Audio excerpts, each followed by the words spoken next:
कृष्ण हरि ओम राम कृष्ण हरि ओम राम जीवासी परमसमाधान साक्षात दर्शन श्री शिवाचे जीवा शिवाची होता भेटी मावळोनी ज्ञाता ज्ञेयादी त्रिपुटी प्रकटे सोहम भाव प्रतीती उरे शेवटी ज्ञप्ती मात्र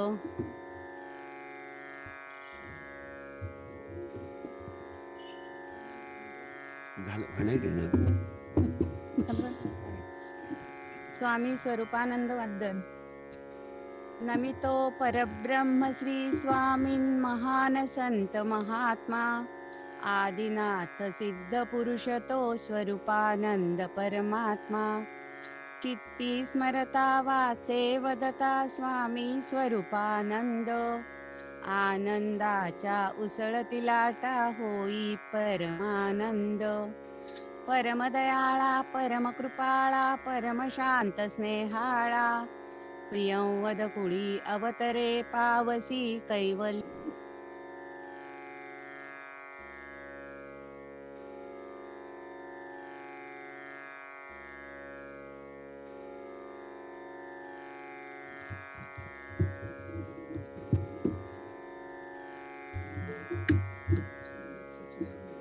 श्रीमद सच्चिदानंद सद्गुरु स्वामी स्वरूपानंद महाराज की जय। श्री ज्ञानदेव वंदन नमितो योगी थोर विरागी तत्वज्ञानी संत तो सत्कविवर परात्पर गुरु ज्ञानदेव भगवंत स्मरण चरण नमावे अनन्य भावे शरण रिघावे अहंकार सांडून जणी टाकावी तयावरुनिया काया कुरवंडून आणि पहावे नितांत सुंदर तेजोमय ते रूप सहज साधनी नित्य रंगुनी व्हावे मग तद्रूप ज्ञानेशाला नमिता झाला श्री सद्गुरुला तोष वरद हस्तमस्तकी ठेऊनी देई मज आदेश श्री ज्ञानेश्वरी गौरव श्री ज्ञानेश्वरी अमृतगंगा बहुत सुकृते लाभली जगा पावन करी अंतरंगा अंग प्रत्यंगा जीवाचिया भक्तिभावे करिता स्नान निर्मल होय अंतःकरण जीवासी परम समाधान साक्षात दर्शन श्री शिवाचे जीवा शिवाची होता भेटी मावळोनी ज्ञाता ज्ञेयादी त्रिपुटी प्रकटे सोहम भाव प्रतीती उरे शेवटी ज्ञप्ती मात्र स्वामी स्वरूपानंद वंदन नमितो परब्रह्म श्री स्वामीन महान संत महात्मा आदिनाथ सिद्ध पुरुष तो ओम स्वस्ति श्री गणेशाय नमः। ओम श्री सरस्वत्यै नमः। ओम नमः श्री परमहंसास्वादित चरणकमलचिन्मकरन्दाय भक्तजनमानसनिवासाय श्रीरामचन्द्राय नमामि सद्गुरुं शान्तं सच्चिदानन्दविग्रहम् पूर्णब्रह्मपरानन्द मीशमालन्दिवल्लभम् ॐ पूर्णमदः पूर्णमिदं पूर्णात् पूर्णमुदच्यते पूर्णस्य पूर्णमादाय पूर्णमेवावशिष्यते ॐ शान्तिः शान्तिः शान्तिः। अकारण करुणावरुणालय भगवंताच्या असीम कृपेने साधकांचे मायबाप कैवल्य साम्राज्य चक्रवर्ती संत सम्राट विश्वमाऊली ज्ञानोबा यांच्या ग्रंथराज ज्ञानेश्वरीचं भावार्थ दीपिकेचं चिंतन करण्याकरता आपण प्रवृत्त झालेलो आहोत। 15व्या अध्यायाचं चिंतन चाललेलं आहे। आणि अर्जुनाने भगवंताला प्रश्न विचारलेला आहे की भगवंता,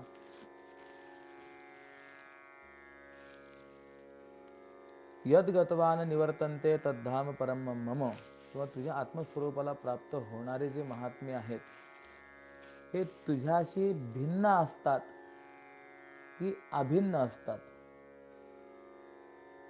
किंवा हे जीव तुझ्याशी भिन्न की अभिन्न? कारण की भिन्न म्हटलं तर काही अडचणी आहेत आणि अभिन्न म्हटलं तरी काही अडचणी आहेत.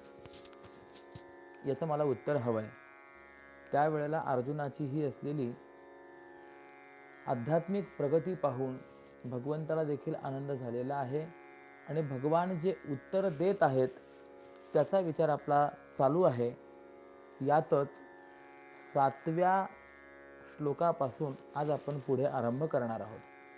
भगवान म्हणतात, ममैवांशो जीवलोके जीवभूतः सनातनः मनःषष्ठानींद्रियाणि प्रकृतिस्थानि कर्षति. याचा अर्थ असा आहे की देहादिकांच्या ठिकाणी प्रमातृत्वादी रूपाने होणाऱ्या व्यवहारामध्ये किंवा जन्म मरणरूप संसारामध्ये सनातन जो जीव आहे तो माझाच अंश आहे. जो आपले उपादान कारण असलेली प्रकृती, त्या प्रकृतीत राहणारं मन ज्याच्यामध्ये 6वं आहे, अशा पंचज्ञानेंद्रियांना विषय उपभोगाकरता आपल्याकडे ओढतो आणि त्याच्याशी तादात्म्य ठेवतो, म्हणजे त्या विषयांशी तादात्म्य ठेवतो. म्हणजे विषयांशी तादात्म्य ठेवणारा आणि पंचज्ञानेंद्रियांना विषयोपभोगाकरता आपल्याकडे ओढणारा, ज्यामध्ये मन सहाय्य आहे, आणि जो आपलं उपादान कारण असलेली प्रकृती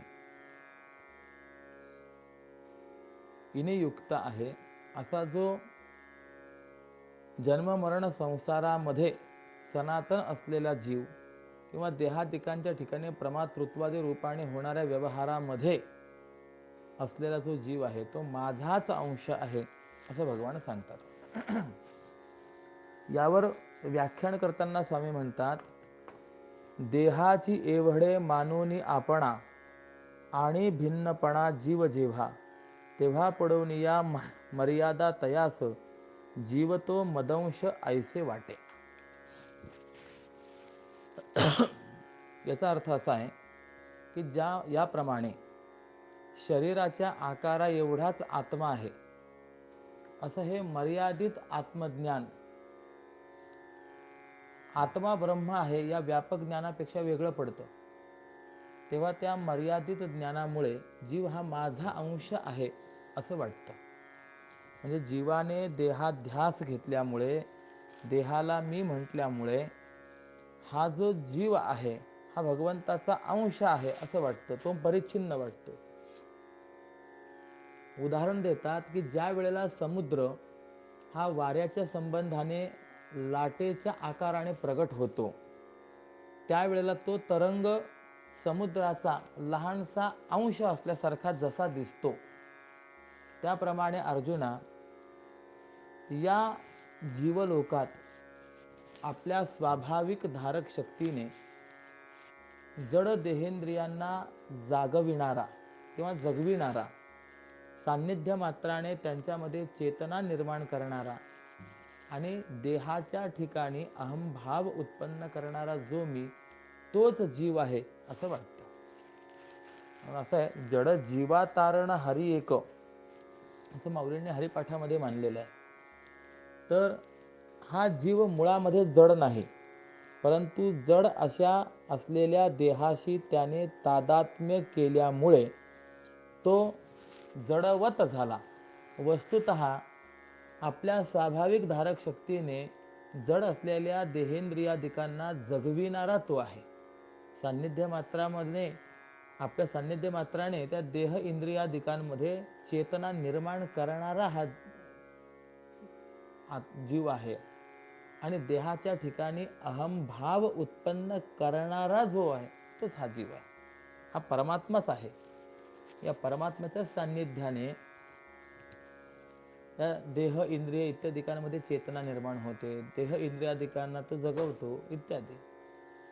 आणि या जीवाच्या ज्ञानाला विषय होणारा जो हा व्यवहार आहे तो जीवलोक या शब्दाचा अभिप्रेत अर्थ आहे.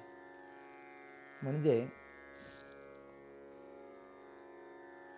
या अभंगामध्ये जो जीवलोक असा शब्द वापरलेला आहे ना,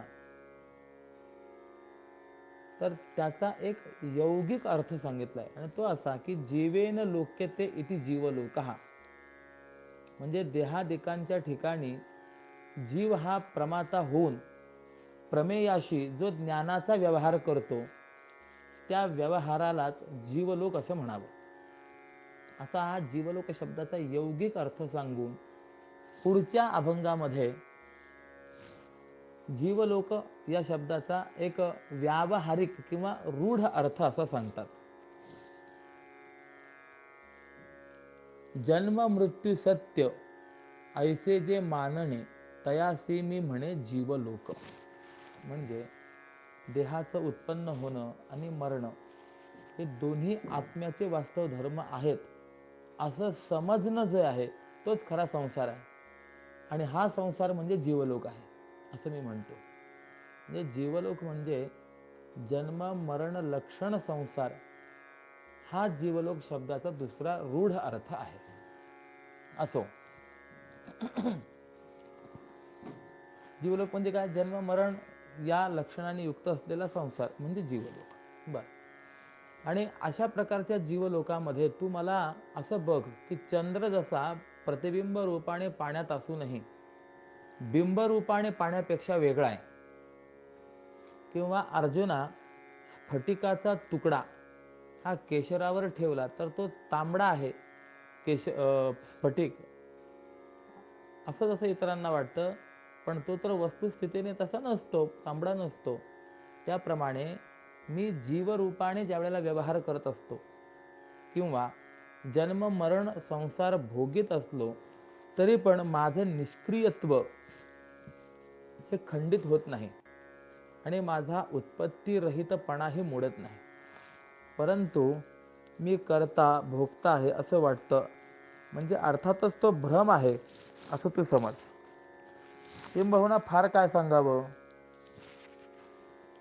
परमार्थतः आत्मा हा नित्य शुद्ध बुद्ध मुक्त असूनही भ्रमाने देहादी प्रकृतींशी एकरूप होऊन आपल्याला देहादिकांच्या धर्माचं सिंहासन तयार करतो. आणि प्रकृतीचे धर्म हे प्रकृतीच्या स्वरूपावर न बसवता ते आपल्या स्वरूपावर बसवतो, किंवा मीच एक करता भोगता आहे असा प्रकृती धर्मावर सत्ता गाजवून स्वतःचा अधिकार मिळवतो. म्हणजे हा मुळामध्ये तसं नसतानाही स्वतःला तसं मानतो, ही चूकच नव्हे काय. पुढे सांगतात की मन ज्याच्यामध्ये आधी आहे, म्हणजे सुरुवातीला आहे, अगोदर आहे, अशी श्रोत्र त्वक चक्षु जिव्हा घ्राण ही 6 इंद्रिय म्हणजे पंच ज्ञानेंद्रिय आणि मन, ही 6 इंद्रिय वस्तुतः प्रकृतीची कार्य आहेत, परंतु ते सर्व माझेच आहेत असं समजून जीव हा क्रियेवर आरूढ होतो, म्हणजेच काहीतरी करण्याकडे प्रवृत्त होतो. आता गीतेने या ठिकाणी मन ज्याच्यामध्ये 6वं आहे असं एवढंच म्हटलेलं आहे, परंतु ते जे मन आहे कर्मेंद्रिय आहे की ज्ञानेंद्रिय आहे याचा उल्लेख केलेला नाही आहे. परंतु मनुस्मृतीने मात्र असं चिंतन केलेलं आहे, एकादशम मनोज्ञेयम स्वगुणेन उभयात्मकम यस्मिन् जिते जितावेतो भवतः पंचकौ गुणौ. म्हणजे 11वं मन जे आहे ते स्वतःच्या गुणाने उभयात्मक आहे, म्हणजे ज्ञानेंद्रियही त्याला म्हणता येईल आणि कर्मेंद्रियही म्हणता येईल. कारण सांख्यशास्त्रामध्ये एखादी वस्तू प्रत्यक्ष समोर उपस्थित असतानाही ज्ञान न होण्याची जी काही कारणं सांगितलेली आहेत त्या कारणामध्ये एक महत्त्वाचं कारण सांगितलेलं आहे, मनसो अनवस्थानात. म्हणजे मनाचं सहकार्य नसणे. मन जर त्या गोष्टीमध्ये नसेल तर तो विषय प्रत्यक्ष उपस्थित असतानाही त्या विषयापासून ज्ञान होत नाही. उदाहरणार्थ, एखाद्या व्यक्ती काही लिखाण करत असेल आणि त्यावेळेला एखादा माणूस येऊन काही सांगून जर गेला तर त्या व्यक्तीचं लक्ष त्या लिखाणामध्ये असल्यामुळे, मन तिकडे असल्यामुळे हा काय बोलून गेला हे त्याला लक्षात येत नाही. शब्द हा विषय श्रोत्र इंद्रियापर्यंत पोहोचतो परंतु त्याचा बोध होत नाही. म्हणून त्याला सांगावं, विचारावं लागतं, अहो माफ करा, माझं लक्ष तिकडे नव्हतं, तुमच्याकडे नव्हतं बोलण्याकडे तुमच्या, पण काय बोललात ते मला कळालं नाही, पुन्हा सांगा. ज्या वेळेला मन हे त्या ज्ञानप्राप्तीमध्ये सहकारी होईल त्या वेळेलाच ज्ञान प्राप्त होत असतं. म्हणून मनाला ज्ञानेंद्रियही म्हणता येतं आणि मनाला कर्मेंद्रियही म्हणता येतं. कारण की मनात आल्या वाचून कोणतीही क्रिया घडत नाही. आपण मागे हा सिद्धांत पाहून आलेलो आहे. आवडीचे वृत्ती किरीटी, ते आधी मनवनीची उठी, मग ते वाचा देठी करासी. आणि असं असल्यामुळे मन हे म्हणाल तर कर्मेंद्रिय आहे, म्हणाल तर ज्ञानेंद्रियही आहे, असा मनुस्मृतीने दिलेला निर्वाळा आहे. आणि गीतेमध्ये भगवंतांनी मात्र असं सांगितलेलं आहे की मन हे ज्याच्यामध्ये 11वं आहे. या पलीकडे जर आपण वेदांत परिभाषा नावाच्या ग्रंथामध्ये गेलो, हा धर्मराजा ध्वरींद्र यांनी केलेला आहे, तर यामध्ये मन हे इंद्रिय नाहीच असा विचार त्यांनी व्यक्त केलेला आहे. असो, मला मन इंद्रिय आहे की नाही, ते ज्ञानेंद्रिय मानायचं की कर्मेंद्रिय मानायचं, यावरती विशेष विचार करायचा नाही आहे. परंतु ज्याच्यामध्ये मन 6वं आहे अशा त्या प्रकृतीचे जे काही कार्य आहेत ते सर्व कार्य माझंच आहेत असं समजून हा जीव क्रियेवर आरूढ होतो, म्हणजे काहीही करण्याकडे प्रवृत्त होतो. उदाहरणार्थ, ज्याप्रमाणे एखाद्या संन्याशाने स्वप्नामध्ये आपणच आपल्याकरता बायको मुलं व्हावं आणि त्यांच्या पालन पोषणाच्या मोहाने इकडे तिकडे धावावं, त्याप्रमाणे जीवात्मा हा आपल्या ब्रह्मस्वरूपाच्या अज्ञानाने आपणच प्रकृतीरूप आहोत असं मानून पुन्हा त्याच शरीरादी प्रकृतीची विषय संपादनाद्वारा सेवा करतो. ते खूप गंमत सांगतात. एक संन्याशाने एकाचा गृहस्थाश्रम पाहिला. काय त्याच्या मनात आलं देव जाणे. तोच थोडासा विचार त्याच्या मनामध्ये असताना तो आपला रात्री तळ्याच्या काठावर झोपला. नेहमी तिथे झोपत असे आणि जे मनी वसे ते स्वप्नी दिसे अशी आपल्याकडे म्हण आहेच आहे. त्यानुसार त्याच्या मनामध्ये स्वप्नामध्ये त्या संन्यासाचा रात्री विवाह वगैरे झाला. नुसता विवाहच झाला नाही तर त्याला संतती पण झाली, मुलगा झाला. आता ते दोघं ज्या शय्येवर पहुडले होते ती शय्या थोडीशी लहान होती, म्हणून ती पत्नी म्हणाली, आहो जरा थोडं तिकडे सरका ना. हा म्हणाला ठीक आहे, म्हणून हा सरकला.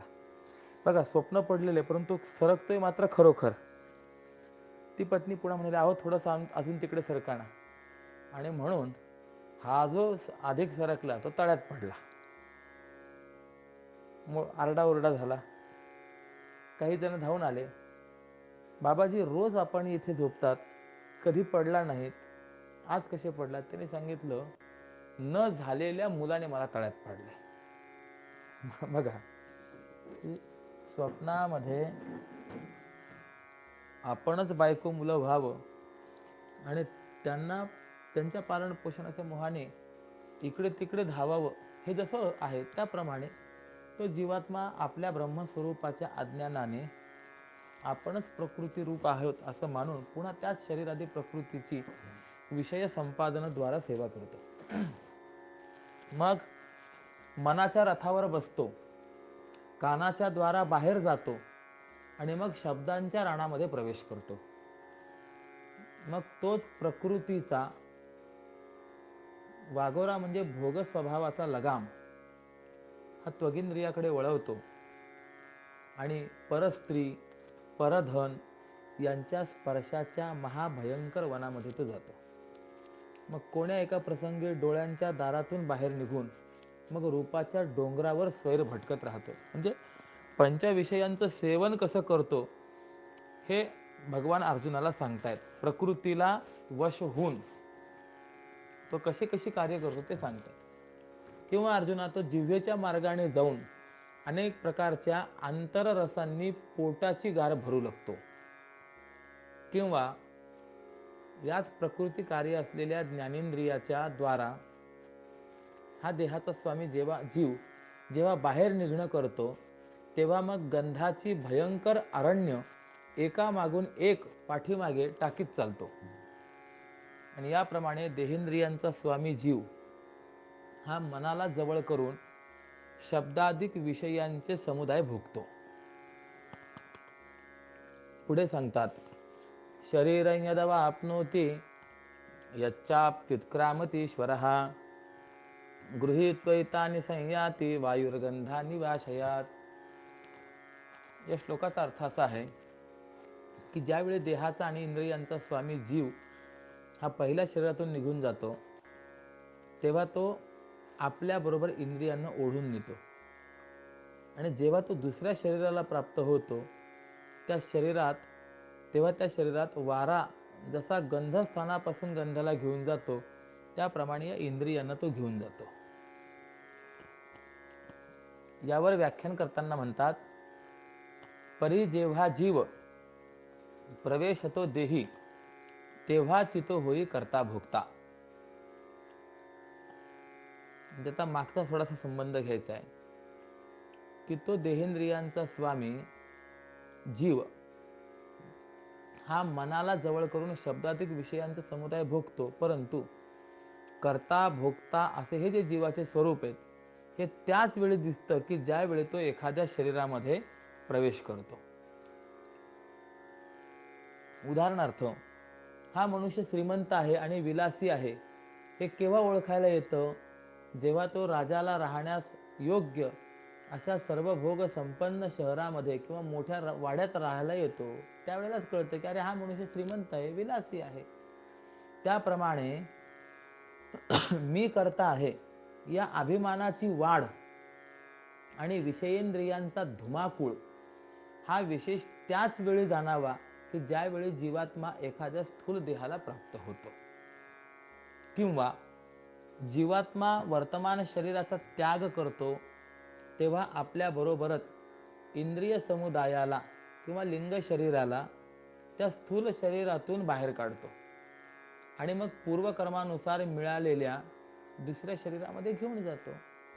असं आहे की जोपर्यंत पुढचं भोगायतन शरीर निर्माण होत नाही तोपर्यंत मागच्या शरीराचा त्याग होत नसतो म्हणे.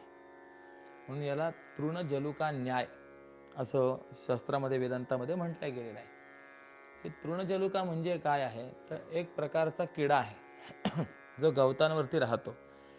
तो किडा गवताच्या पातीवर खालनं वर चढत येतो, अगदी टोकावर येतो आणि त्याच्या भाराने ती गवताची पात वाकली जाते. मग गवताची पात वाकल्यानंतर ती गवताची पात ज्यावेळेला दुसऱ्या गवताच्या टोकापर्यंत येते त्यावेळेला हा काय करतो किडा, आपले मागचे पाय मागच्या गवताच्या पातीवरती घट्ट ठेवतो आणि पुढचे दोन पाय जे आहे ते असे पुढे सरसावून पुढच्या गवताची पाती जी आहे तिचा आधार घेतो. ज्या वेळेला पुढच्या गवताच्या पातीचा आधार मिळतो त्याच वेळेला मागचे पाय सोडतो. याला तृणजलुका न्याय म्हटलेलं आहे. हे जसं आहे त्याप्रमाणे प्रारब्ध कर्मानुसार पुढचं भोगायतन शरीर जोपर्यंत निर्माण होत नाही तोपर्यंत पूर्व शरीराचा त्याग होत नसतो. आणि त्यामुळे तो आपल्या बरोबर या इंद्रिय समुदायाला त्या स्थूल शरीरातून बाहेर काढतो, म्हणजे लिंग शरीराला त्या स्थूल शरीरातून बाहेर काढतो आणि आपल्या पूर्वकर्मानुसार मिळालेला जे दुसरं शरीर आहे त्यामध्ये तो घेऊन जात असतो. त्याला उदाहरण देतात की जैसा अतिथीचा झाला अपमान, जाई पुण्य धन घेऊन या, किंवा कळसूत्री बाहुल्यांचा नाच, धागा तुटताच थांबे जैसा. की अपमानित केलेला अतिथी हा घरमालकाची पुण्याची संपत्ती घेऊन जात असतो. हा एक फार महत्वाचा सिद्धांत माऊली या ठिकाणी व्यक्त करतात. कारण शास्त्र सिद्धांत असा आहे, अतिथी जर आला तर त्या अतिथीचं आदर सत्कार केला पाहिजे. फार काही नाही देता आलं तर 4 गोष्टी तरी दिल्याच पाहिजे. तृणानी भूमी उदकम वाक् चतुर्थीच सुनृता, एतान्यपि सतांगे हे नोच्छिद्यन्ते कदाचन. तृणानी बसण्याकरता आसन, आसनही नसेल तर भूमी जमीन, उदकम पाणी, आणि वाक् चतुर्थीचे सुंदरता आणि गोड बोलणं. काही नाही देता आलं तरी 4 गोष्टी तरी ह्या दिल्या पाहिजे. याला आतिथ्य धर्म असं म्हटलेलं आहे. परंतु याकरता तो अतिथी असावा हे पण महत्वाचं आहे. ज्याच्या येण्या जाण्याला निश्चिती नसते तोच खरा अतिथी आहे. आणि फोन करून आलेला जर असेल तर तो पाहुणा ठरतो. आणि शास्त्रकारांनी असं सांगितलेलं आहे, अतिथी जर विनमुख गेला तर तो आपलं पुण्य घेऊन जात असतो. आणि यातही पुढे विष्णू पुराणामध्ये असं चिंतन दिलंय की दिवसा अतिथी विनमुख गेला तर जेवढं पातक आहे त्यापेक्षा रात्री जर अतिथी विनमुख गेला तर त्यापेक्षा अधिक, म्हणजे 8 पटीने अधिक पाप लागतं. म्हणून नेहमी अतिथी सत्कार केला पाहिजे. किंबहुना भारतीय संस्कृती अतिथी देवो भव ही सांगणारी संस्कृती आहे. अपमानित झालेला अतिथी, विनमुख गेलेला अतिथी जसे घरमालकाची पुण्याची संपत्ती घेऊन जातो, किंवा बांधलेला दोरा हा तुटला तर कळसूत्री बाहुल्यांची हालचाल जशी बंद पडते, किंवा तिसरं उदाहरण, अस्ताला जात असलेल्या सूर्याकडून लोकांच्या दृष्टी जशा नेल्या जातात, किंवा वाऱ्याकडून फुलांचा गंध जसा नेला जातो, त्याप्रमाणे जो या देहापासून निघून गेला आहे तो देहाचा राजा म्हणजे जीवात्मा, मन ज्याच्यामध्ये 6वं आहे, अशा 5 इंद्रियांना कर्मफल भोगण्याकरता दुसऱ्या देहामध्ये नेत असतो. म्हणून असं आहे, देहांतर प्राप्ती जरी झाली तरी मन तेच राहतं. म्हणून आज आणि इंदुमती यांच्या प्रसंगामध्ये महाकवी कालिदासांनी असं चिंतन केलेलं आहे, मनो हि जन्मांतर संगतिज्ञम. मन हे जन्मांतरातील संगती जाणणारं असतं. आणि यामुळेच त्या इंदुमतीने तिच्या स्वयंवरामध्ये तिच्याशी विवाह करण्याकरता आलेल्या इंद्रादिक देवांनाही वरमाला घातलेली नाहीये. तिने बरोबर त्या आजालाच वरमाला घातलेली आहे. म्हणून हे पंच ज्ञानेंद्रिय आणि मन या गोष्टींना घेऊनच तो जीवात्मा दुसऱ्या देहामध्ये प्रवेश करत असतो. ठीक आहे. मग पुढे सांगतात, श्रोत्रं चक्षुस्पर्शनं च रसनं घ्राणमेव च, अधिष्ठाय मनश्चायं विषयानुपसेवते. म्हणजे हा जीव जो आहे, कान, डोळे, त्वचा, रसना, नाक आणि सर्व कर्मेंद्रिय तसंच मन या सर्वांचा आश्रय घेऊन विषयांचं सेवन करत असतो. यावर व्याख्यान करताना स्वामीजी म्हणतात, मग इहलोकी नात्री स्वर्गात अंगीकारी जेथ अन्य देह, तेथ त्याच देही विस्तारितो पाही मनादी 6 इंद्रियांशी. याचा अर्थ असा आहे की दुसऱ्या देहामध्ये मन आणि या 5 ज्ञानेंद्रियांना कर्मफल भोगण्याकरता घेऊन गेल्यानंतर मग इहलोकात अथवा स्वर्गात ज्या ठिकाणी जो देह प्राप्त करून घेतो त्या ठिकाणी पूर्वी जसा होता तसाच पुन्हा त्या मनाआधी इंद्रियांचा विस्तार करीत बसतो. अर्जुना, दिवा मालवल्यानंतर तो जसा प्रभेसह जातो आणि मग जिथे तो पुन्हा लावला जातो तिथे तो पूर्वी जसा होता तसाच प्रकाशित होतो. परंतु अर्जुना, अशा या जन्म मरणांच्या व्यवहारामध्ये अविचारी पुरुषांच्या दृष्टीने हे असं वाटतंच. म्हणजे दिवा मालवल्यानंतर लावला की पुन्हा तो सुद्धा प्रकाशासह तसाच होतो ना, त्याप्रमाणे हा जिथे जाईल तिथे जो देह प्राप्त होईल तिथे ह्याच पूर्वीच्या मन आणि इंद्रियांचा विस्तार पुन्हा करत बसतो असो. कारण आत्मा देहाला प्राप्त झाला आणि या आत्म्यानेच विषय भोगला किंवा देहातून गेला मेला हे सर्व अविचारी माणूस खरं मानतो. परंतु एरवी विचार करून जर पाहिलं तर देहाला येणं जाणं किंवा कर्म करणं आणि विषय भोगणं हे सर्व कार्य स्थूल देह आणि लिंग देह या प्रकृतीचे आहेत. परंतु ती सर्व कार्य अविचारी मनुष्याने आत्म्याच्या ठिकाणी मानलेली असतात. म्हणून पुढे सांगतात, उत्क्रामंतम स्थितं वापि भुंजानं वा गुणान्वितं विमूढानानुपश्यन्ति पश्यन्ति ज्ञानचक्षुषः. याचा अर्थ की देहातून निघून जाताना किंवा पहिल्याच देहात राहताना तसंच विषयांचा भोग घेताना सुख दुःख मोह या गुणांनी युक्त असताना या सर्व व्यवहारात त्या जीवात्म्याचं प्रत्यक्ष ज्ञान असूनही मूढ लोक त्याला पाहत नाहीत, जाणत नाहीत.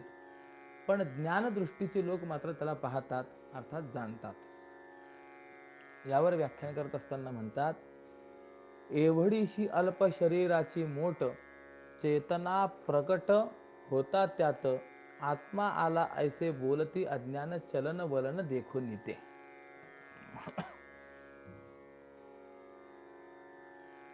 देहाचा लहानसा भाग जेव्हा उभा होतो, उत्पन्न होतो आणि त्या देहामध्ये चेतना जेव्हा प्रत्यक्ष दिसते तेव्हा त्या देहाच्या हालचालींच्या चिन्हावरून ते अविचारी लोक आत्मा आला असं तर्कानं म्हणतात. आणि त्याचप्रमाणे त्या देहाच्या संगतीने इंद्रिय आपापल्या विषयांविषयी व्यवहार करतात. तेव्हा अर्जुना, त्या व्यवहाराला आत्म्याचं भोगणं समजतात. आणि नंतर प्रारब्ध कर्माने प्राप्त झालेले भोग क्षीण होतात, देह आपोआप जातो, नष्ट होतो.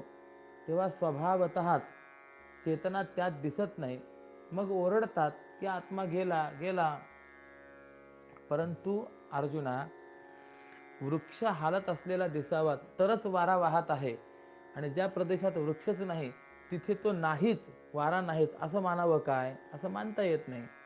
किंवा आरसा समोर ठेवावा आणि त्यात आपणच स्वतःला बघावं आणि दिसलो तर त्याच वेळी आपण जन्माला आलो आणि प्रतिबिंब दिसण्यापूर्वी आपण नव्हतो असं मानणं हे योग्य आहे काय? किंवा आरसा बाजूला केल्यानंतर त्यातील प्रतिबिंबही स्वभावतःच लोपतं. मग प्रतिबिंबाच्या लोपण्याने आपलं अस्तित्वच नाही असा निश्चय करणं हे योग्य आहे काय? तर हे जसं योग्य नाहीये. व त्याप्रमाणे वस्तुस्थितीने शब्द हा आकाशाचा गुण आहे. परंतु मेघांच्या कपाळावर आदळला जातो. कारण अविचारी लोक मेघांची गर्जना झाली असं समजतात. पण वस्तुतः शब्द हा गुण कुणाचा आहे? आकाशाचा आहे. किंवा आभ्रांच्या गतीचा वेग चंद्राच्या ठिकाणी आरोपला जातो आणि चंद्र वेगाने जात आहे असं लोक समजतात. बघा, आपण ज्या वेळेला असं चांदणं पडलेलं असतं, शुद्ध चंद्र असतो आणि त्यावेळेला जर ढग आपल्याला पाहायला मिळाले तर वस्तुतः ती ढग जात असतात. परंतु आपल्याला असं वाटतं की तो चंद्रच इतक्या वेगाने चाललेला आहे. वस्तुतः चंद्र चालत नाही, तर ढग चाललेली असतात. पण आरोप मात्र कोणावर होतो? त्या चंद्रावर होतो. हे तसं चाललेलं आहे. त्याप्रमाणे अविकारी आत्मसत्तेच्या अधिष्ठानावर देह उत्पन्न होतो आणि नष्ट होतो. परंतु अविचारी लोक जे आहेत हे अज्ञानाने उत्पत्ती नाश हे धर्म आत्म्याचे आहेत असा निश्चय करतात आणि म्हणूनच ते आत्म्याच्या कूटस्थ स्वरूपाविषयी आंधळे आहेत. तात्पर्य काय? तर अभंग क्रमांक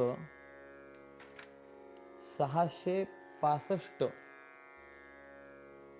ते आत्तापर्यंतचा हा अभंग, यामध्ये जे आत्म्याचं अविकारी स्वरूप प्रतिपादन केलेलं आहे, त्या योगाने आत्मा हा देहस्वरूप, इंद्रिय स्वरूप, चिज्जड, क्षणिक, शून्य, कर्ता, भोक्ता, परिच्छिन्न आहे असं मानणाऱ्या त्या चार्वाकादी सांख्यांत मतवाद्यांचा निराश होतो. म्हणजे काही शास्त्रकार असे आहेत की ते देहाला आत्मा मानतात, काही शास्त्रकार असे आहेत की ते इंद्रियांनाच आत्मा मानतात, काही शास्त्रकार असे आहेत की ते आत्म्याला चिज्जड मानतात, काही शास्त्रकार असे आहेत की ते आत्म्याला क्षणिक मानतात, काही शास्त्रकार असे आहेत की ते आत्म्याला कर्ता भोक्ता मानतात, तर काही शास्त्रकार जे आहे हे आत्म्याला परिच्छिन्न मानतात.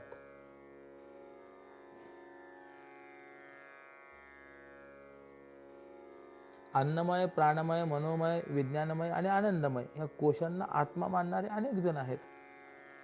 किंबहुना या संबंधातला थोडासा विचार जर मांडायचा म्हणलं तर थोडक्यामध्ये मांडून जातो. आपल्याला फार काही विशेष त्यामध्ये प्रवेश करायचा नाहीये. परंतु एकंदरीत वेदांत शास्त्रामध्ये 3 प्रकारचे शरीर सांगितलेली आहेत आणि 5 कोश सांगितलेले आहेत.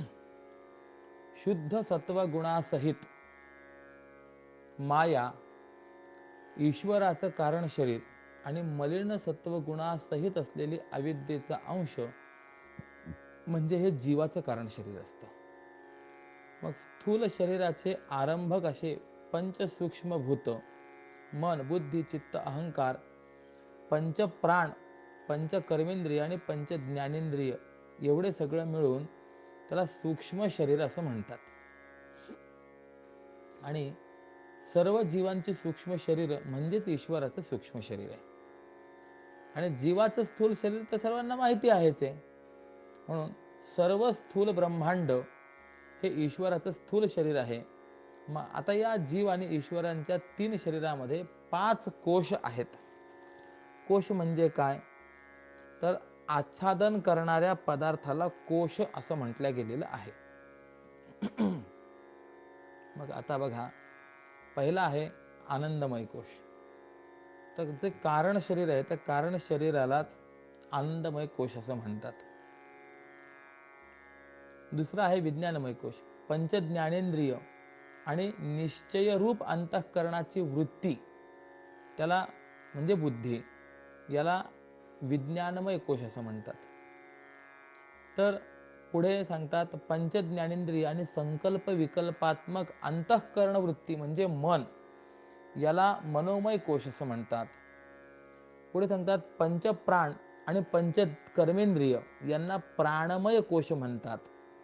आणि स्थूल शरीर जे आहे त्याला अन्नमय कोश असं म्हटलं गेलेलं आहे.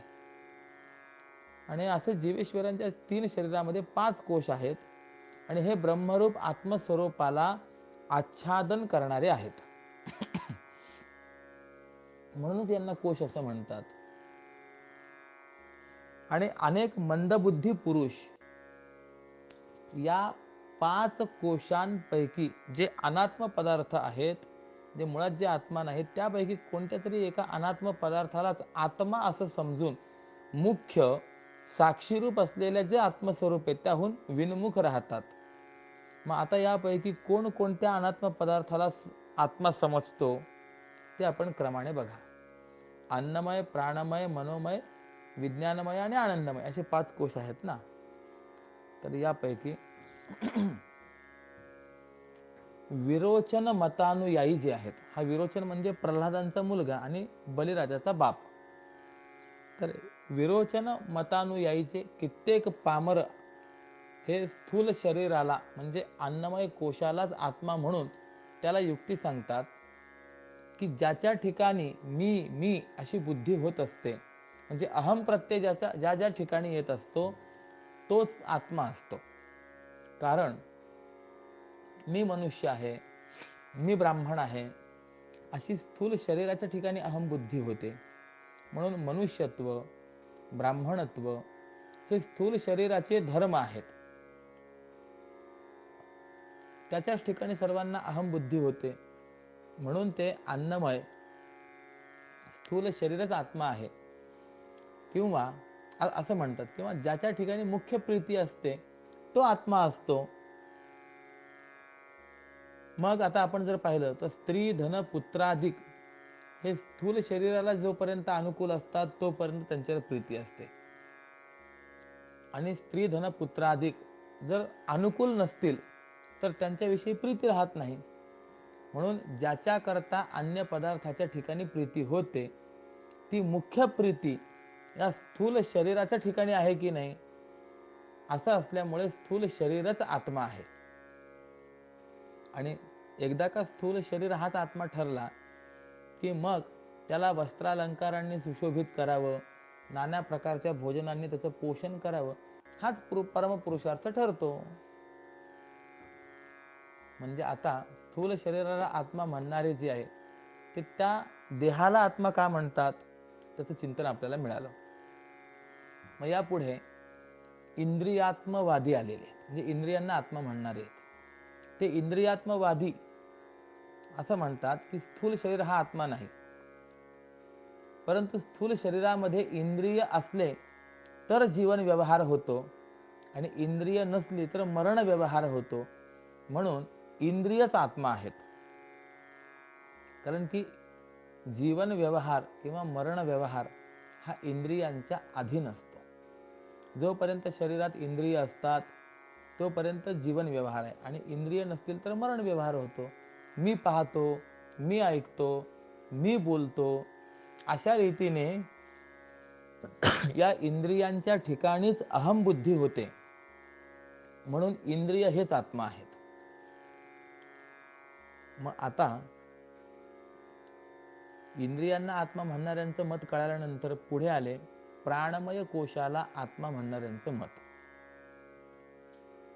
प्राणाची देवता समष्टी लिंग शरीराभिमानी असा जो हिरण्यगर्भ आहे त्याचे उपासक असं म्हणतात की प्राणमय कोशालाच आत्मा म्हणा. का तर ते त्याचं कारण सांगतात. त्याकरता युक्ती अशी देतात की मरणकाली मूर्छा येते, त्यावेळेला त्याचे पुत्राधिक संबंधी प्राणशेष असेल तर जीवन समजतात, आणि तो प्राण जर शिल्लक राहिला नसेल तर मरण समजतात. मग यावरून प्राणच आत्मा आहे असं म्हटलं पाहिजे.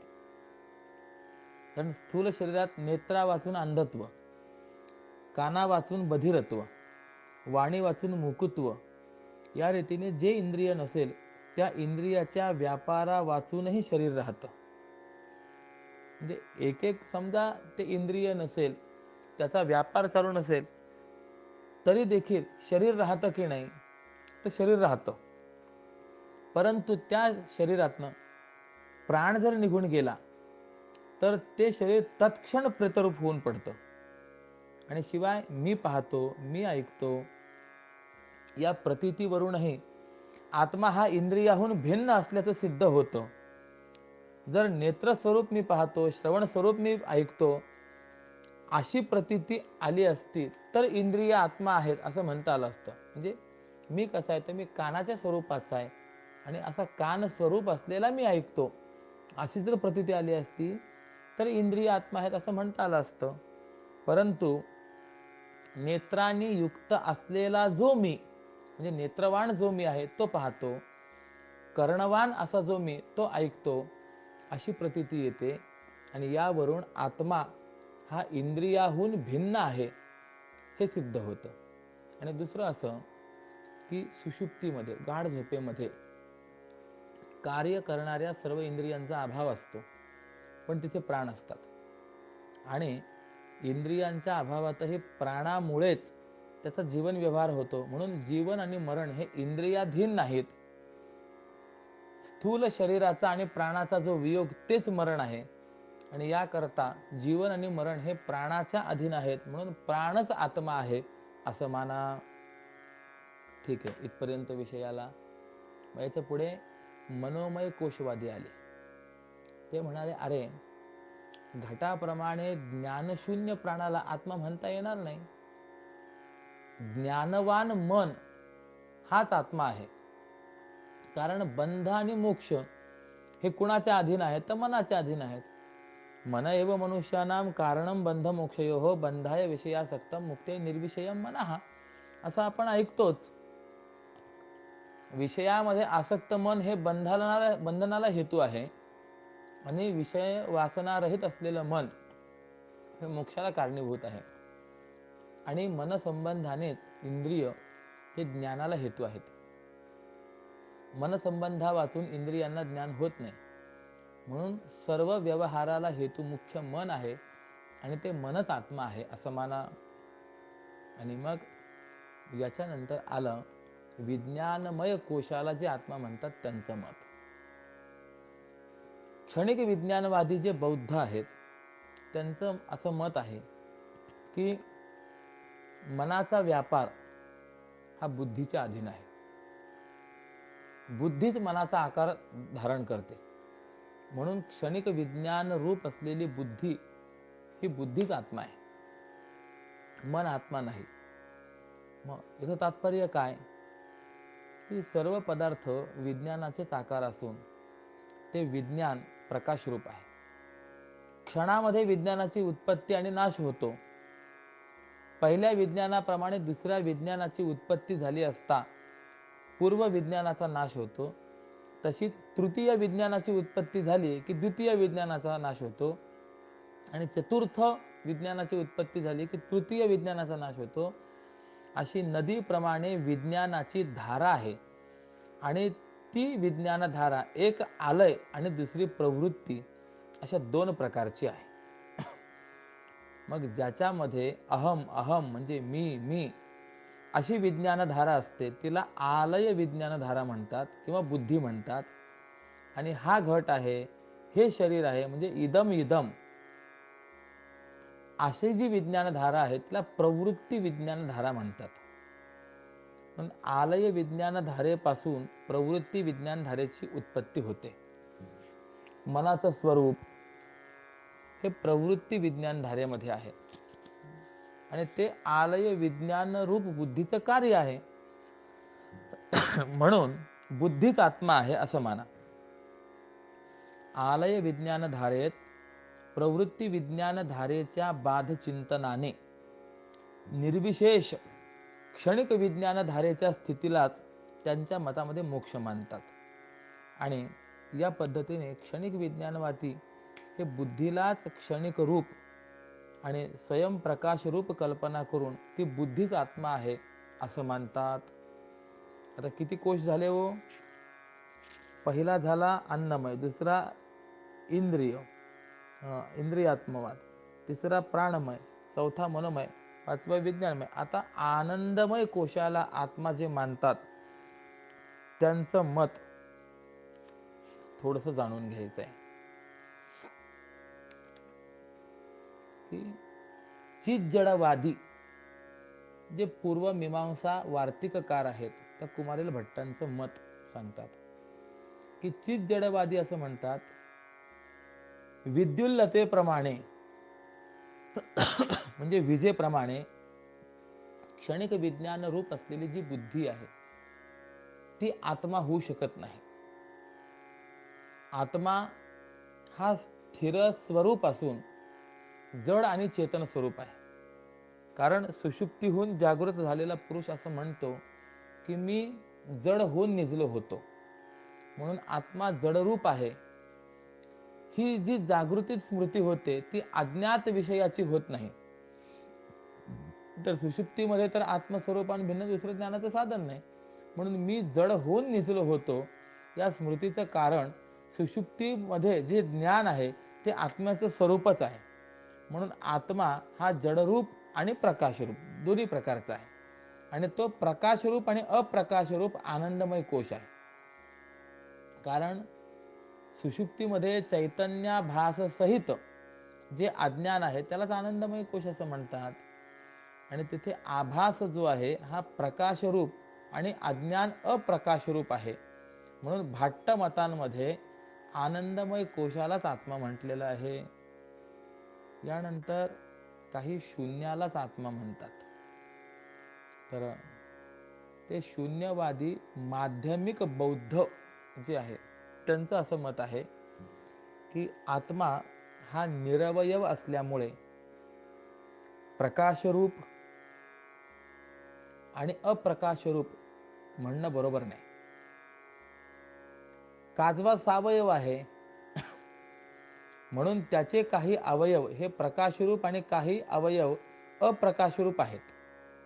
परंतु निरवयव आत्म्याविषयी तसं म्हणता येत नाही. आणि तसं म्हणणं असल्यास आत्मा अंशवान मानावा लागेल. आणि अंशवान पदार्थ हा नेहमी उत्पत्ती आणि विनाशवान असतो. आणि तसा सावयव आत्मा ही उत्पत्ती विनाशवान मानावा लागेल. जर आत्मा आपण सावयव मानला तर त्याला उत्पत्ती आहे आणि विनाश आहे असं मानावं लागेल.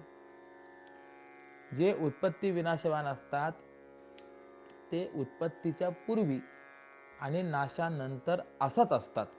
एवढंच नव्हे तर जे आदी आणि अंती असत असतात ते मध्ये देखील असतच असतात. म्हणून आत्मा जो आहे हा असदरूप आहे. आणि तसंच आत्म्याहून सर्व भिन्न पदार्थ हे उत्पत्ती विनाशवान आहेत म्हणून असद्रूप आहेत.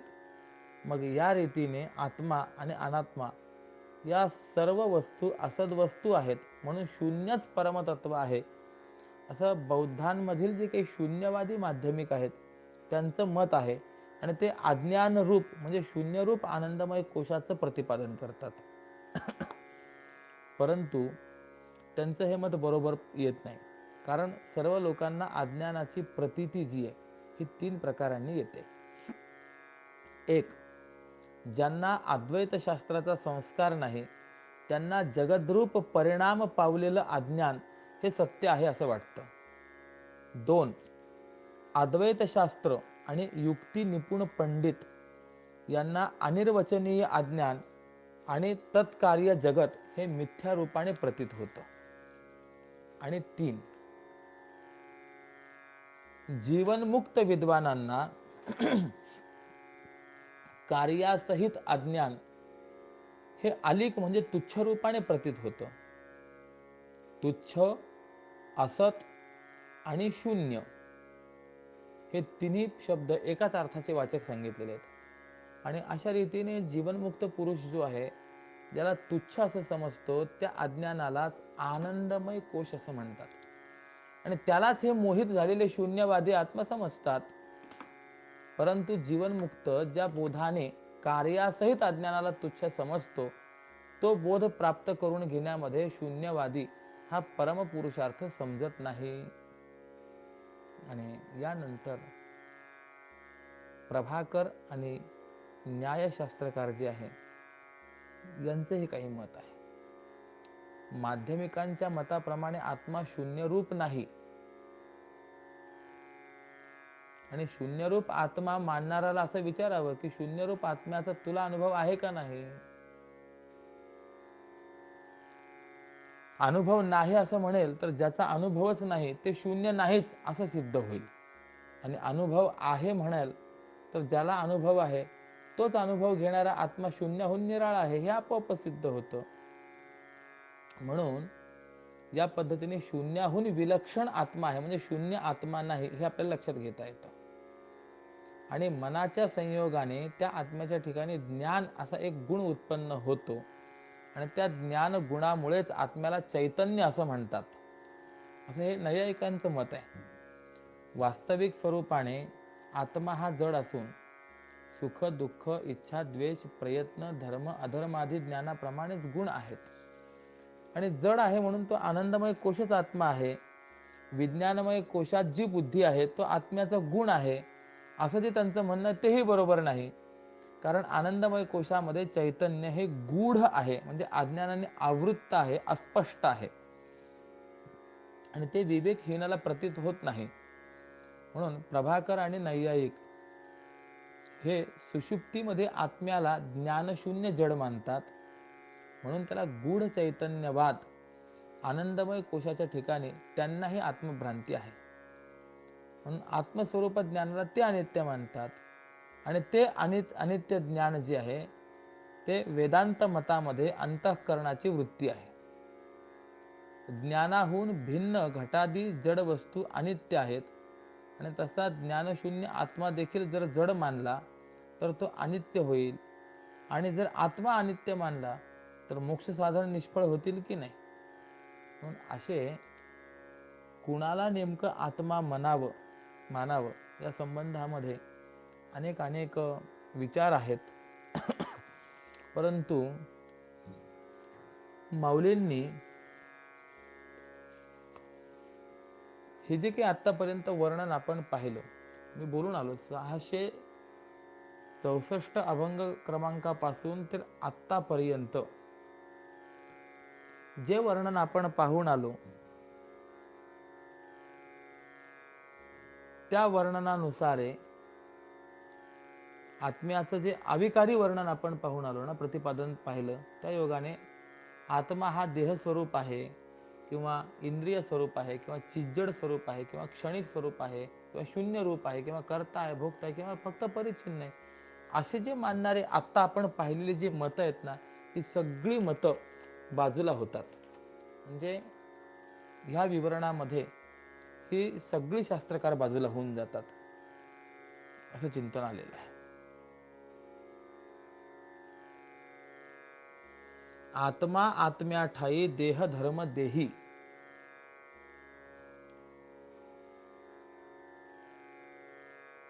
देखती ते पाही वेगळेच ज्ञानदृष्टीने ते देखून हे सर्व देही आत्मतत्व ओळखिती. म्हणजे आता 683 क्रमांकापर्यंतचं आपलं चिंतन झालंय.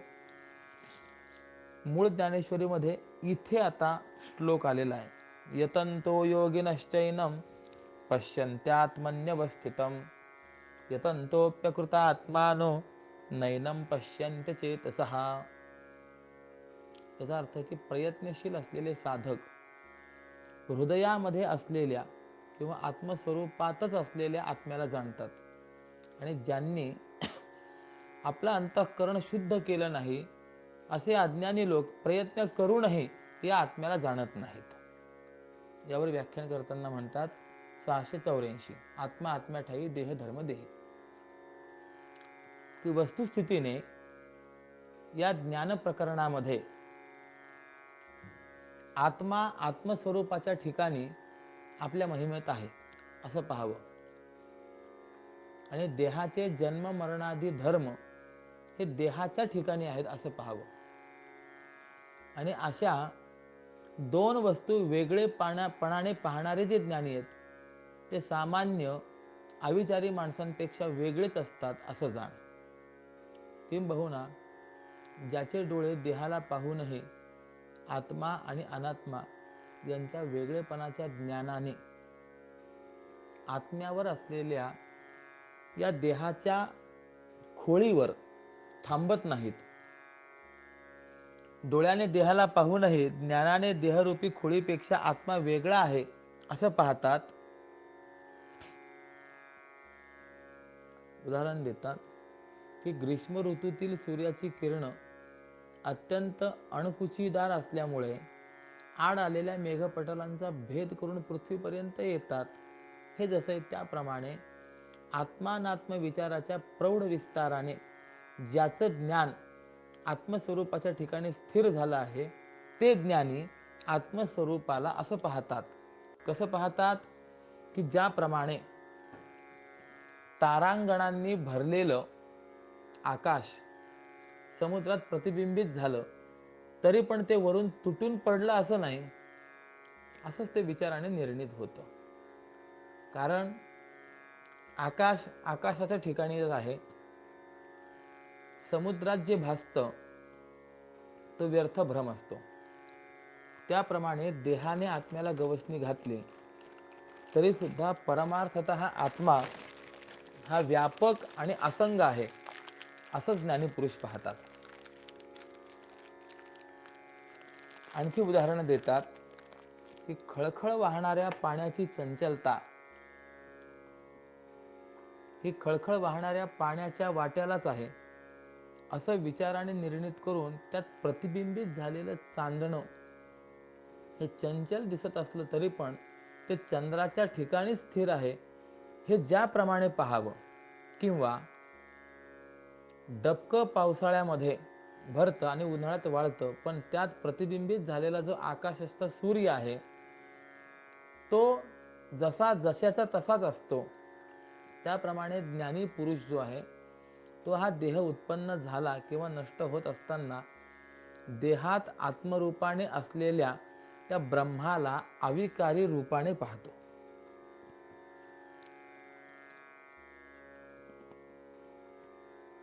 घट उत्पन्न केला, मठ बांधला, नंतर तोच घट फोडला व मठ पाडला, पण त्यात असलेलं आकाश हे घट मठ असण्याच्या काळात जसं होतं तसंच ते घट मठ नसण्याच्या काळातही आहेच आहे. हे जसं आहे ना, त्याप्रमाणे कोणत्याही काळात ज्याचा अभाव होत नाही अशा अखंड आत्मसत्तेवर अज्ञान दृष्टीने कल्पिलेला हा देहच उत्पन्न होतो आणि नष्ट होतो. ही गोष्ट ज्ञानी पुरुष निश्चितपणाने जाणतात.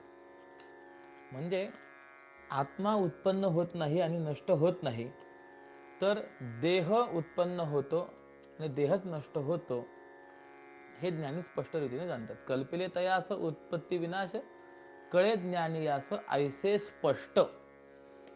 करी ना करवी काही कहीही व्यापार चढेना साचार ओहटेना ऐशा चैतन्याच्या सत्य स्वरूपाते जाणती ते ज्ञाते आत्मज्ञाने. म्हणजे चैतन्य कधी वाढत नाही, कधीही कमी होत नाही, कोणाकडून काही करवितही नाही आणि ते चैतन्य स्वतः काही करतही नाही. अशा त्या चैतन्याला ते ज्ञानी पुरुष शुद्ध आत्मज्ञानाने जाणतात. आणि एखादा मनुष्य विषयासक्त असूनही बुद्धिमान असेल तर त्याला आत्म्याचं शब्दज्ञान होईल. त्याची बुद्धी विश्वात परमाणू किती आहेत कदाचित याचा बिनचूक हिशोबही देईल. आणि वेदांत शास्त्राच्या म्हणजे जे काही सर्व शास्त्र आहेत त्या सर्व शास्त्रांच्या सर्व प्रक्रिया देखील त्याच्या हाताशी येतील. परंतु अशी जरी विद्वत्ता असली तरी मनामध्ये जर वैराग्य प्रवेश करणार नसेल तर सर्व स्वरूप माझ्याशी त्याची भेट होणार नाही. म्हणजे माझं आत्मत्वाने अपरोक्ष ज्ञान मात्र त्याला होणार नाही. म्हणून अर्जुना, शास्त्रज्ञानाने तोंड भरलेले का असेना आणि अंतःकरणात विषयाला आश्रय जर दिला असेल तर त्या विषयासक्तांना मी सापडणार नाही हे त्रैकालिक सत्य आहे. आणि कुणावरही मला टीका करायची नाही, परंतु दुर्दैवाने आज ही स्थिती आहे. शास्त्र सिद्धांत सांगणारे आहेत, ग्रंथ उत्तम रीतीने सांगणारे माणसं आहेत, परंतु अंतःकरणातून विषयासक्तीचा त्याग घडलेला नाहीये. त्यामुळे त्यांना परमात्म्याची प्राप्ती होईल ही शाश्वती नाही. म्हणून तुकोबराय स्पष्ट रीतीने बोलले, तुका म्हणे ऐसे मायेचे मैंद त्यापाशी गोविंद नाही नाही. असे जे मायेचे मैंद आहेत त्यांना त्या परमात्म्याची प्राप्ती कधीच नाही. किंबहुना झोपेत बडबड करणाऱ्याच्या ग्रंथज्ञानाने संसाराचं बंधन तुटेल काय? किंवा पोथी वस्त्रात गुंडाळून ठेवली तर ती वाचली असं होईल काय? किंवा डोळे बांधून नाकाला मोते लावले तर त्यांची किंमत आणि त्यांच्या आकाराचं प्रमाण कळेल का? हे जसं शक्य नाही त्याप्रमाणे चित्तामध्ये अभिमानाला स्थान आहे आणि जिभेला सर्व शास्त्रांचा सराव आहे, अभ्यास आहे. तर अशा परिस्थितीमध्ये त्या मनुष्याचे कित्येक कोटी जन्म जाऊत, परंतु ते मला प्राप्त होत नाहीत. मग आता जो मी एक सर्व भूतांमध्ये व्यापक आहे, त्या माझ्या व्याप्तीचं स्वरूप प्रगट करतो. अर्जुना ऐक. यदादित्यगतं तेजो जगद भासयते अखिलम यच्चंद्रमसि यच्चाग्नौ तत्तेजो विद्धि मामकम. भगवान म्हणतात की जे सूर्यात असणारं तेज सर्व विश्वाला प्रकाशित करतं, जे चंद्रात आणि अग्नीत तेज आहे ते सर्व तेज माझं आहे असं जाण. यावर व्याख्यान करताना स्वामी म्हणतात, आदित्यासकट विश्व हे समस्त होय प्रकाशित प्रकाशेजा जाण धनंजया माझी तच्चती दीप्ती असे जी आद्यंते विश्वाची या. म्हणजे ही संपूर्ण विश्वरचना ज्या तेजाने दाखवली जाते ते सूर्यासकट असलेलं तेज माझं आहे आणि ते विश्वाच्या उत्पत्तीपूर्वी आणि नाशानंतरही आहे असं जाणावं. उदाहरण देतात की अर्जुन हे सूर्य हा दिवसा पाणी शोषून गेल्यानंतर पुन्हा रात्री पृथ्वीला जो ओलावा पुरवितो ते चंद्रातील चांदणं माझं आहे. जी बाहेरच्या इंधनाने दहन आणि पोटातील अन्नादिकांचं पचन करण्याचं कार्य अमर्यादपणाने करत असते, ती अग्नीत असलेली तेजाची सर्वाधिक वाढ सुद्धा माझीच आहे. काय आहे? अग्नी, सूर्य, चंद्र इत्यादिकांच्या ठिकाणी असलेले जे काही तेज आहे त्यांच्या ठिकाणी ते कार्य करण्याची जी शक्ती आहे ती त्या परमात्म्याची आहे, ती त्यांची नाही आहे मुळामध्ये. म्हणून याकरता उपनिषदांमध्ये एक सुंदर कथा आलेली आहे की एकदा देव आणि दैत्य यांचं युद्ध झालं आणि त्या युद्धामध्ये भगवंताच्या कृपेने देवांना विजय प्राप्त झाला. परंतु विजय प्राप्त झाल्यानंतर देवांना अभिमान निर्माण झाला आणि प्रत्येकाला असं वाटायला लागलं की माझ्यामुळेच हा विजय प्राप्त झालेला आहे. आणि भगवंताचा स्वभाव असा आहे की त्याला सर्व काही सहन होतं परंतु अभिमान सहन होत नाही. तिळभरे जरी होय अभिमान मेरू तो समान भार देवा. तिळभर जरी अभिमान झाला तरी तो भगवंताला सहन होत नाही. म्हणून भगवंताने यांचा अभिमान दूर करण्याकरता एक लीला केली. ती लीला अशी केली की सर्व देव सभेमध्ये बसलेले आहेत आणि अशा स्थितीमध्ये भगवान यक्ष स्वरूपामध्ये म्हणजे एका दिव्य तेजपुंज स्वरूपात त्या ठिकाणी प्रकट झाले. ते यक्ष स्वरूप पाहिल्यानंतर प्रत्येकाच्या अंतःकरणामध्ये आकांक्षा निर्माण झाली, कोण असेल हा? कोणीही त्या परमात्मा स्वरूपाला ओळखत नव्हतं. त्यावेळेला इंद्राने अग्नीला असं सांगितलं की हे अग्ने, तू तेजस्वी आहे म्हणून तू जा, त्याचा परिचय विचार, तुझ्या तेजाने तो दिपेल आणि तुला परिचय देईल. अग्नीला असं वाटलं की या सर्व देवांमध्ये इंद्राने माझी निवड केली, हा माझा बहुमान आहे. म्हणून अग्नी अगदी मोठ्या थाटामाटाने त्या स्वरूपापर्यंत पोहोचला आणि त्याला विचारलं, कस्तमसी, तू कोण आहेस? त्यावेळेला त्याने सांगितलं, अरे मी कोण आहे ते नंतर सांगेन, पण तू कोण आहेस ते पहिले मला सांग. त्यावेळेला त्याने सांगितलं, अहम जात वेदाहा, मी अग्नी आहे. ठीक आहे, तुझं नाव अग्नी, तुझं कार्य काय? त्याने सांगितलं, जाळणं हे माझं कार्य आहे. ठीक आहे, सामर्थ्य काय? तो म्हणला, मनात आणलं तर सर्व जग जाळू शकतो. त्या यक्षाने काय केलं, त्या अग्नीसमोर एक गवताची काडी टाकली आणि त्याला सांगितलं, एक काम कर, जग जाळण्याची भाषा करतो ना? होय, ही गवताची काडी जाळून दाखव. तो अग्नी म्हणाला, काय थट्टा करता? मी जग जाळण्याची भाषा सांगतो, तुम्ही गवताची काडी जाळण्याची भाषा करतात. होय, अरे गवताची काडी जाळून दाखव. आणि खरोखर अग्नी ज्यावेळेला गवताची काडी जाळण्याकरता सरसावला त्यावेळेला त्या अग्नीला गवताची काडी जाळता आली नाही. अपमान झाला आणि अपमानित अग्नी हा परत आला. त्यावेळेला इंद्राने वायुदेवतेला सांगितलं, वायुदेवता तुम्ही जा, तुम्ही प्रयत्न करा, त्याचा परिचय विचारून या. त्यावेळेला वायू गेला. त्याने देखील त्याला प्रश्न विचारला, कोण आहेस तू? यक्षाने त्यालाही सांगितलं की बाबा मी कोण, यापेक्षा तू कोण ते सांग. त्यावेळेला त्याने सांगितलं, अहम मातर ईश्वा, मला वायू म्हणतात. बरं ठीक आहे, तुझं कार्य काय? उडवणे हे माझं कार्य आहे. सामर्थ्य काय? जग उडवू शकतो. हे ऐकल्यानंतर त्याने सांगितलं, आता एक असा झाला होता, जग जाळण्याची भाषा करत होता, पण त्याला ही गवताची काडी जाळता आली नाही. तू आता जग उडवण्याची भाषा करतो, एक काम कर, एवढी गवताची काडी उडवून दाखव. वायूने देखील प्रयत्न केला, पूर्ण ताकद पणाला लावली, परंतु वायूला ती गवताची काडी उडवणं तर लांब राहिलं, हलवता सुद्धा आली नाही. अपमानित झालेला वायू वापस आला. पुढे इंद्र गेला. इंद्राला तर त्या यक्षाने दर्शनही दिलं नाही, तो बोलला देखील नाही. आणि मग उमारूपी विद्येने त्या ब्रह्माची ओळख करून दिली, असं ते वर्णन आलेलं आहे. तात्पर्य काय आहे? अग्नीच्या ठिकाणी दाहक शक्ती आहे, वायूच्या ठिकाणी उत्प्लाविनी शक्ती आहे, परंतु देवाने दिली तर, देवाने जर ती शक्ती काढून घेतली तर अग्नी जाळू शकत नाही, वारा उडवू शकत नाही, कोणतंही काही करू शकत नाही. म्हणून तुझी या सत्तेने वेदासी बोलणे, सूर्यासी चालणे, तुझी या सत्ते, ऐसा तू समर्थ ब्रह्मांडाचा धनी, वर्म हे जाणून शरण आलो. जगद्गुरु तुकोबाराय बोलूनच आलेले आहेत. असो,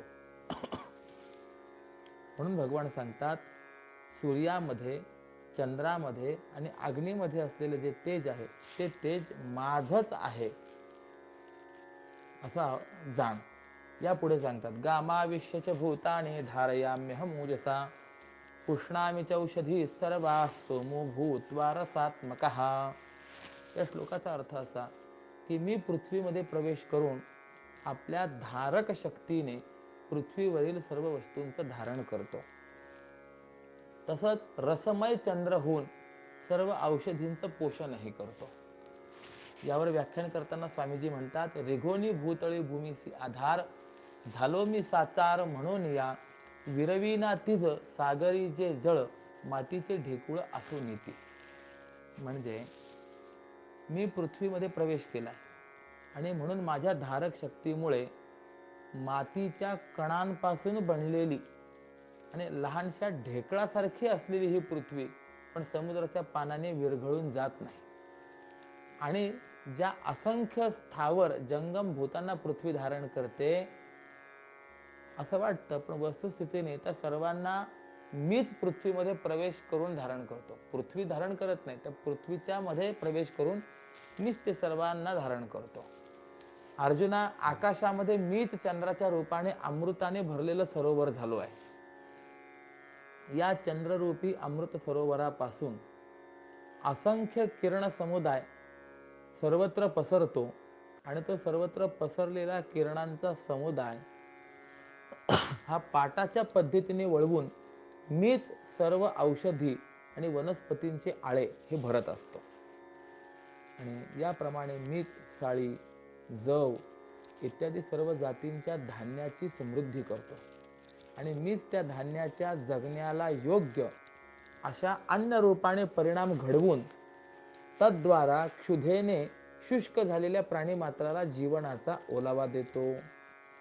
किंबहुना शिजवून तयार झालेलं ते अन्न, जड अन्न पोटात गेल्यानंतर त्याचं पचन तरी सहज होतं का बरं? होत नाही. तर ज्या योगाने ते जिरून सर्व जीव त्या अन्नापासून तुष्टी, पुष्टी आणि क्षुधा निवृत्तीचं समाधान भोगू शकतील, असा तो प्राण्यांच्या पोटामध्ये असलेला अग्नी देखील मीच आहे. हेच पुढच्या श्लोकात सांगतात.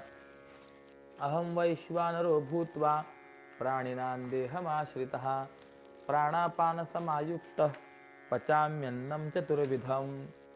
या श्लोकाचा अर्थ असा की मीच प्राण्यांच्या शरीराचा आश्रय केलेला उदरस्थ वैश्वानर म्हणजे अग्नी होऊन प्राण आणि अपान यांच्या योगाने प्रदीप्त होऊन 4 प्रकारच्या अन्नाला पचवतो. अन्न 4 प्रकारचे आहेत. यावरती व्याख्यान करताना म्हणतात, म्हणून या सर्व प्राणियांच्या देही नाभिस्थानी पाही राहून या, झालो जठराग्नी मीच पार्था तेथ आगटी संतत पेटवोनी. या ओवीचा अर्थ असा की खाल्लेलं अन्न पचणं हे आवश्यक आहे. म्हणून अर्जुना, प्रत्येक प्राण्याच्या शरीरामध्ये नाभिकंदावर आकटी करून पोटात राहणारा अग्नी मीच झालो आहे. प्राण आणि अपान यांच्या जोड भात्याने पोटातील अग्नीला रात्रंदिवस फुंकून फुंकून मी सर्व काळ प्रज्वलित ठेवतो. बघा, अग्नी प्रज्वलित करण्याकरता आपण त्याला फुंकर घालतो की नाही. मग प्राण आणि अपान यांच्या जोड भात्याने हा जो पोटातला अग्नी आहे त्याला रात्रंदिवस मी फुंकून फुंकून सर्व काळ प्रज्वलित ठेवतो म्हणे. आणि त्या योगानेच पोटामध्ये घातलेलं अन्न किती आटवून टाकतो हे कळतही नाही. असं आहे, अन्न पचलं नाही तर अनेक रोग तयार होतात. आयुर्वेदाचा सिद्धांत असा आहे, मंदे अग्नौ प्रभवन्ति रोगाः. जठराग्नी मंद झाला की अनेक रोग निर्माण होत असतात. म्हणून ते रोग निर्माण होऊ नये याकरता खाल्लेलं अन्न पचावं म्हणून भगवान या पोटामध्ये वैश्वानर अग्नी स्वरूपाने आहेत. मग आता बघा, 4 प्रकारचे अन्न सांगितलेले आहेत ना. मग त्यामध्ये कशी आहेत? शुष्क म्हणजे रसहीन, भजी, वडे इत्यादी. दुसरं आहे स्निग्ध म्हणजे बासुंदी, श्रीखंड इत्यादी.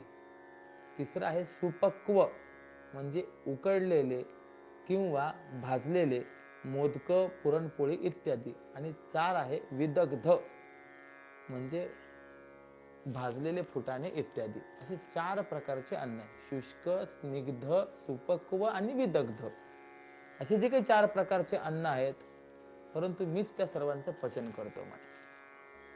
आणि याप्रमाणे मीच सर्व जन आहे. जनाला जगविणारं अन्नरूप जीवन देखील मीच आहे. आणि खाल्लेलं अन्न जिरवून खाण्याचं मुख्य साधन जो जठराग्नी तो देखील मीच आहे. आणि आता इतकं सांगितल्यावरही यापेक्षा अधिक काय माझ्या व्यापकपणाचं नाविन्य सांगावं. या जगात माझ्या वाचून दुसरं काही नाहीच, कारण सर्व देश काल वस्तूत मीच आहे, असं तू थोडक्यात लक्षात घे. म्हणजे आता बघा, त्या अर्जुनाच्या मनातील शंकेचा अनुवाद करून भगवान म्हणतात की अर्जुना, तू कदाचित जर अशी शंका घेशील की तू जर सर्वत्र व्यापक आहेस आणि सर्व जगत जर तुझंच रूप आहे, तर मग कोणत्या कारण विशेषाने प्रत्येक प्राणी सर्व काळ सुखी आणि कित्येक हे दुःखाने पछाडलेले असतात. तू जर सर्वांमध्ये आहे, सर्व तुझंच रूप आहे, तर मग सगळे सुखी असायला पाहिजे होते ना. तर काही सुखी आणि काही दुःखी असं का? कारण ज्याप्रमाणे संपूर्ण शहरात एकाच दिव्याने दिवे लावणी झाली, तर त्यापैकी काही दिवे प्रकाशित न होणारे राहिले कसे? तर असा जर तू कदाचित आपल्या मनात साधक बाधक तर्क करत असशील, तर तेही निरूपण ऐक. म्हणजे अर्जुनाने इथे प्रत्यक्षात शंका विचारलेली नाहीच आहे, परंतु अर्जुनाच्या मनामध्ये काय चाललं आहे ते लक्षात घेऊन भगवंतांनी अगोदरच त्याचं उत्तर द्यायला सुरुवात केली आहे. आणि ते निरूपण ऐकून आपल्या शंकेचं चांगल्या रीतीने निरसन करून घे. काय आहे की हे सर्व विश्व मीच आहे, यात खोटं असं काहीच नाही. परंतु प्राण्यांची जशी राजस, तामस आणि सात्विक बुद्धी असेल त्याप्रमाणे मी प्रगट होत असतो. उदाहरण देतात की जसा आकाशाचा ध्वनिरूप शब्द हा एकच आहे, पण त्याला वेगवेगळ्या तंतू, चर्मवाद्यांच्या ठिकाणी भिन्न भिन्न नादांनी वाजणं भाग पडतं. कारण शब्द हा एक स्वरूप जरी असला तरी त्याचा भिन्न भिन्न नाद हा या वाद्यविशेषांच्या उपाधीचा गुण आहे की नाही. किंवा हा जो उगवलेला सूर्य आहे तो एकच आहे, पण वेगवेगळ्या लोकांच्या व्यवहारामध्ये वेगवेगळ्या प्रकाराने तो उपयोगाला गेलेला असतो की नाही. किंवा जसं पाणी हे नाना प्रकारच्या बीज स्वभावानुसार वेगवेगळी झाडं निर्माण करतं. उदाहरणार्थ, एकाच शेतामध्ये आपण कोथिंबीर, आपण मागे पण हे उदाहरण देऊन आलेलो होतो, कारलं, वांग, बटाटे, टमाटे इत्यादी एकाच शेतामध्ये पेरले आणि सर्वांना एकच पाणी दिलं, परंतु प्रत्येकाचे गुणधर्म वेगवेगळे आहेत की नाही. उसाला ते पाणी गोड मधुरता प्रदान करतं, कारल्याला कडूपणा, मिरचीला तिखटपणा, असे अनेक प्रकारचे येतात की नाही. कारण की ते पाणी नाना प्रकारच्या बीज स्वभावानुसार वेगवेगळी झाडं निर्माण करतं. त्याप्रमाणे माझं स्वरूप हे वेगवेगळ्या स्वभावाच्या जीवांमध्ये वेगवेगळ्या प्रकारांनी परिणामाला प्राप्त झालं आहे. अर्जुना, एक मूर्ख आणि दुसरा शहाणा अशी दोन माणसं होती. पण त्या दोघांच्या पुढे दोन पदरी नीलमण्यांचा हार पडला होता. परंतु मूर्खाला विवेक नसल्यामुळे आणि त्यात पुन्हा मंद अंधकार असल्यामुळे तो हार त्याला सर्परूपाने भासून भयप्रद झाला, आणि शहाण्याला विवेक असल्यामुळे तो हार आनंददायक झाला. त्याप्रमाणे मी एकरूपच आहे, परंतु काहींना मी दुःखरूप वाटतो, काहींना सुखरूप वाटतो. किंबहुना आता यापुढे एक सुंदर दृष्टांत देतात. स्वातीचे उदक शिंपी माझी पडे, तरी तेथे घडे मोती जैसे, परी तेची पार्था सर्पमुखी जाता, तयाचे सर्वथा विष होय. तैसा जाण त्यासी मी तो सुखा लागे, नेण त्याच्या भागे दुःख रूप. म्हणजे स्वाती नक्षत्रातील पावसाचं पाणी हे शिंपल्यात पडल्यास त्याचे मोती होतात, आणि सर्पाच्या मुखात जर ते स्वाती नक्षत्राचं पाणी पडलं तर त्याचं विष होतं. आपण सर्व समुद्रानजीकची मंडळी आहात, त्यामुळे आपल्याला हा दृष्टांत कल्पना आहे, ज्ञात आहे. हे जसं आहे त्याप्रमाणे ज्ञानी जो आहे त्या महात्म्याला जगामध्ये ब्रह्म व्यतिरिक्त स्वतंत्र सत्ता, स्फूर्ती आणि आनंद नसून जगत हे ब्रह्माशी अनन्य आहे असं ज्ञान असतं. म्हणून त्याच्याकरता सर्व जगत सुखरूप आहे अशी त्याला प्रतीती येते. परंतु अज्ञानी जो आहे त्याला मात्र भगवंताचं अधिष्ठान रूपाने ज्ञान नसतं, त्याला केवळ जगताचंच सत्यत्व रूपाने विपरीत भान असतं. म्हणून त्याला जगाच्या विकारी व विनाशी स्वभावामुळे सर्वत्र दुःखच प्रतीतीला येतं. अर्थात तात्पर्य काय, भगवान म्हणतात ज्ञानी महात्म्याला मी ब्रह्मरूपाने सुख आहे आणि अज्ञान्याला जगत रूपाने दुःख आहे. इथपर्यंतचा विचार व्यक्त झालाय. इथनं पुढे विस्तारयुक्त विचार असल्यामुळे तो विस्तार आज आपण सायंकाळच्या सत्रामध्ये पाहणार आहोत. आज सायंकाळच्या सत्रामध्ये या 15व्या अध्यायाची सांगता होणार आहे. सर्वस्य चाह मृदी सन्निविष्टो या 15व्या श्लोकापासून पुढचं चिंतन हे आज सायंकाळी होणार आहे. आत्ताचं वाङ्मयीन सत्र स्वामीजींच्या चरणारविंदी समर्पित करून मी माझ्या वाक्प्रपंचाला या ठिकाणी पूर्णविराम देतो. ओम पूर्णमदः पूर्णमिदं पूर्णात् पूर्णमुदच्यते पूर्णस्य पूर्णमादाय पूर्णमेवावशिष्यते. ओम शांतिः शांतिः शांतिः. पुंडलीक वरदा हरि विठ्ठल श्री ज्ञानदेव तुकाराम पंढरीनाथ भगवान की जय. माऊली ज्ञानेश्वर महाराज की जय. जगद्गुरु श्री तुकाराम महाराज की जय. राजाधिराज रामचंद्र भगवान की जय. श्रीमद सच्चिदानंद सद्गुरु श्री स्वामी स्वरूपानंद महाराज की जय. नमः पार्वती पतये. हर हर महादेव हर. ओम राम कृष्ण हरी.